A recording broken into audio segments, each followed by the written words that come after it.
All right, this lecture is going to get us started on the rock cycle, and more specifically, we're going to look at igneous rocks. And so when I start talking about the rock cycle, or we start learning more about it, we're going to see that the rocks that we see on today's Earth's surface were generally not formed there. They were often formed deep within the Earth.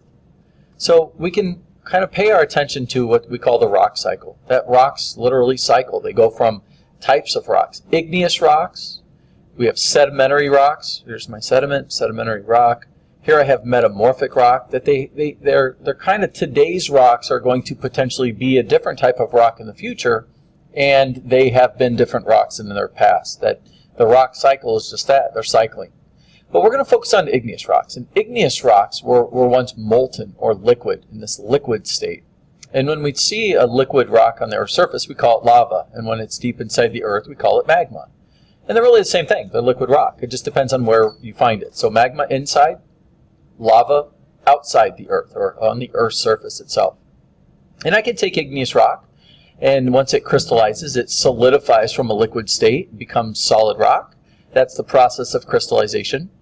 And if this rock is broken down due to weathering and or erosion, broken down, it gets transported, we can create what we call sedimentary rocks. And this sedimentary rock can have temperatures and pressures that kind of squeeze and squish it to change it even further, altering the type of rock into what we call metamorphic rock. And therefore we can take metamorphic rock and then remelt it and it becomes igneous again.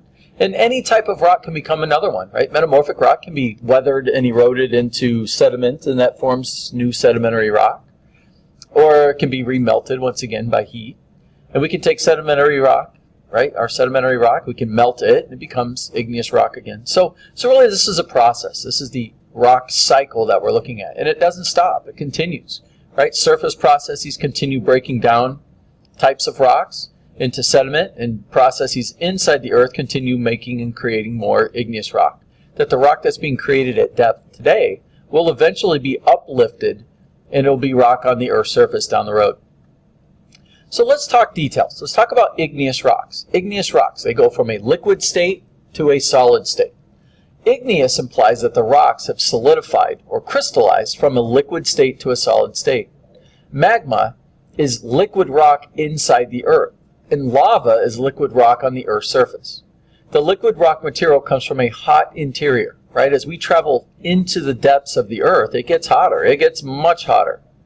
Once the minerals in a rock cool under their melting point, they solidify, right? Once a temperature, let's think of water. Once water reaches a melting point, we call it liquid. Once it gets to a temperature, right, at 0 degrees Celsius, 32 degrees Fahrenheit, it solidifies.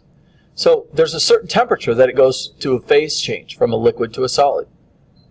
And here we can say polymineralic rocks solidify at different rates based on which minerals are contained within them. So here I'm looking at the infrastructure of the Earth. I have continental crust, right? This is our, generally speaking, we'll call this granite. And oceanic crust, we'll call this basalt. Two rocks you'll need to get used to. Oceanic crust is composed or comprised of basalt, right? A mafic rock with a lot of dark minerals. Where continental crust is a light rock that has several felsic, many dominated by felsic minerals. And this rock on the Earth's surface is different than the rock's composition as we dig into the Earth. And we'll talk more about this in a little bit. But let's add a couple layers to our explanation of what's going on inside the Earth. We've already studied this generally. Let's add some layers. We have a layer here called the Moho discontinuity. It's called the Moho zone. This is directly underneath continental and oceanic crust. It's a thin layer. Lithosphere is what we've defined as the upper mantle and crust, right? This is the solid rock portion. Lithos means rock. So the upper mantle and crust, both continental and oceanic, solid rock. These are moving along what we're going to call the asthenosphere. This is this partial melt or partially molten rock, about 1% melt. And it's considered to have plastic or plasticity. It's a semi-ductile rock. And this allows for continents to move, and we'll talk plate tectonics a little bit later. And then we have more of the upper mantle, and then we have this boundary between the lower mantle. Remember, the Earth is mostly mantle, so there's ways that we can subdivide what that layer is. So if we go back to the basics here, these rocks here continental crust and oceanic crust are what we'll spend a lot of our time. At least what we'll spend a lot of our time studying. So let's keep moving on. Igneous rocks, they have textures. Please make sure we denote the word texture.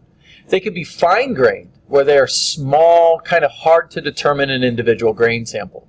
Or they can be coarse-grained. Coarse-grained means you can see the crystals themselves. If I look here, this is granite.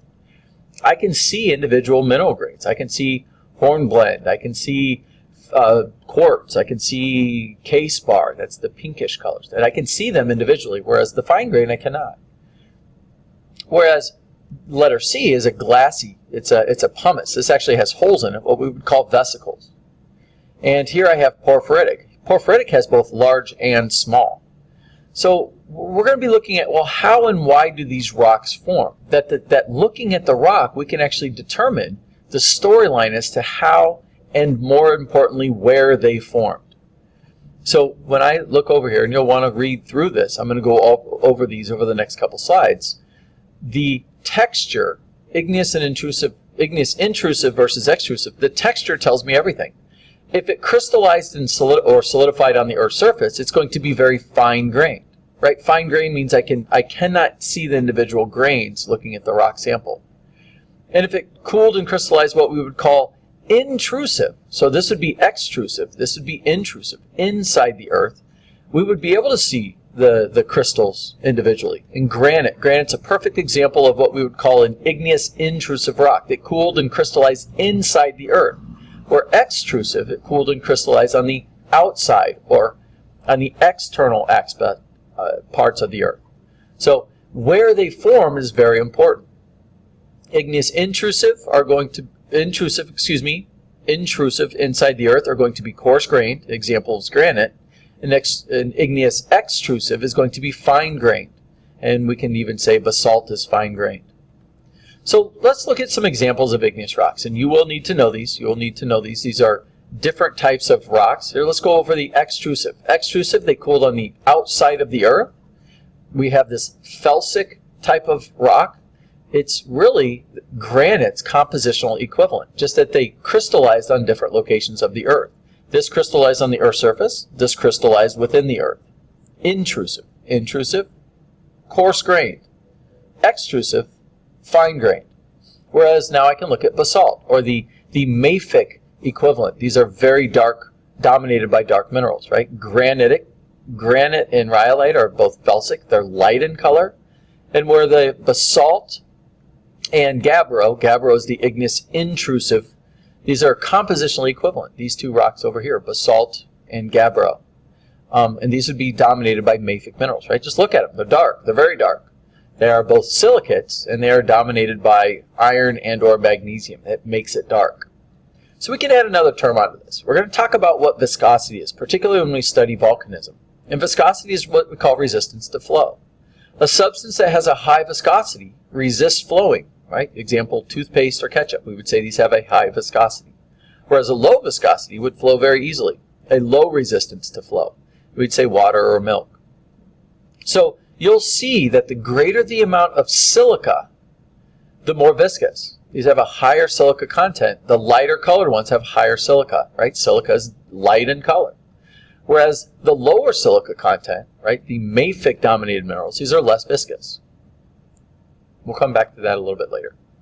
So where rocks crystallize determines their texture. And here I go back to rhyolite and granite. Rhyolite and granite are compositionally equivalent, meaning they are composed of the same minerals. But they look significantly different. The maturation of the crystals is based on the visibility of the crystals. We would say granite has mature crystals. We would say rhyolite has immature crystals. The term that we reference in your binder is that rhyolite are aphanitic. I cannot see individual crystals. Whereas granite, we term this phaneritic. I can see the crystals. So phaneritic tells me these are coarse crystals that are visible to the naked eye, and aphanitic means not visible to the naked eye. So there's a few rules that will apply to igneous rocks. Igneous extrusive rocks are composed of tiny crystals, often unable to be seen by the naked eye, and these are what are aphanitic. Igneous intrusive rocks are composed of visible crystals, viewed by the naked eye. We call these phaneritic, and that's what we just went over. The size of the crystals is dependent on the time in which the rock cooled and solidified. The greater the time, the larger the crystals. And therefore, the smaller the time, the quicker the cooling, or the less time it took. So you can see granite has coarse crystals. It took much longer for this to cool and crystallize than the rhyolite at the top here. These are fine crystals. Low cooling time, not very long. This crystallized fairly quickly. Whereas granite took much, much longer. But then we'll find some rocks that we call porphyry or porphyritic that illustrate both characteristics of igneous extrusive and intrusive. And we call these two stages of cooling. If I look at this rock here, this is a porphyritic rock. A porphyritic texture is composed of both large and small. Notice both. A characteristic mineral texture of both intrusive and extrusive rocks. So we know that large crystals form inside the earth, right? Large crystals. And that small crystals form when liquid rock crystallizes quickly. So this type of rock involves two stages of cooling. The larger crystals begin to form at depth, and then this magma moves. It becomes mobile, and it's advanced upwards, and it reaches the Earth's surface. And those crystals, the large or the coarse crystals, are then what we would call trapped within what we call a fine-grained matrix. So porphyritic rocks have a texture that is porphyritic. Two stages, both large and small fine crystals, or coarse and fine. So the rock must begin by crystallizing inside the earth. This has to happen first. And then it is carried to the Earth's surface and then further solidifies, locking in the coarse crystals in a fine matrix. And we'll use the term matrix is what holds the rock together. So let's look here at granite and basalt. These are the two rocks that you're going to need to get to know very well. You might as well just start walking in the room and saying, "Hi granite, hi basalt." And you know what? If you say it long enough, maybe they'll start talking back. And if they do, we'll need to talk. So here I have granite. It is dominated by light minerals. It has some dark in it, but we call granite felsic. It's made up or comprised of dominantly felsic minerals. Whereas basalt is dark. It's made up of mafic minerals. That the overall composition of a rock can be simply stated if it's dark or light. Light minerals are felsic, and dark minerals are mafic. Light minerals include plagioclase and orthoclase feldspars, quartz, and muscovite mica. Dark or mafic minerals include olivine, hornblende, right, what we've called hornblende and amphibole, pyroxene, and biotite mica. That these minerals are dominant in here, whereas these minerals are dominant in here. So we can look at this and say felsic, mafic. Some rocks cool so fast that they trap holes called vesicles within them. And these are simply just gases that get trapped in here. Pumice, to the left, is an igneous extrusive felsic vesicular rock. Notice, it's extrusive, it's fine-grained, it's felsic, it's light in color, and it's vesicular, it has holes in it. It is the only rock on the Earth's crust, or found within the Earth's crust, that floats in water. Whereas scoria, to the left, is an igneous extrusive, mafic vesicular rock. Notice, extrusive, it's fine-grained. Mafic, it's dark in color. It's got iron and or magnesium in it. And it's vesicular. It has these holes, these gas bubbles that were trapped and crystallized so quickly that we see them. It's a part of the way it is viewed. It does not float. It contains both iron and magnesium and some silica. It is a silicate, but it is mafic. So it is denser than both water and pumice, and therefore it would sink. And here I can look at what we call microcrystalline. It's very fast cooling. This is what we call volcanic glass. This here is what we call obsidian. Obsidian is volcanic glass. It appears to be mafic, but it is not. It is pure silica or glass. It cooled so quickly that the crystals can only be seen by a micrograph.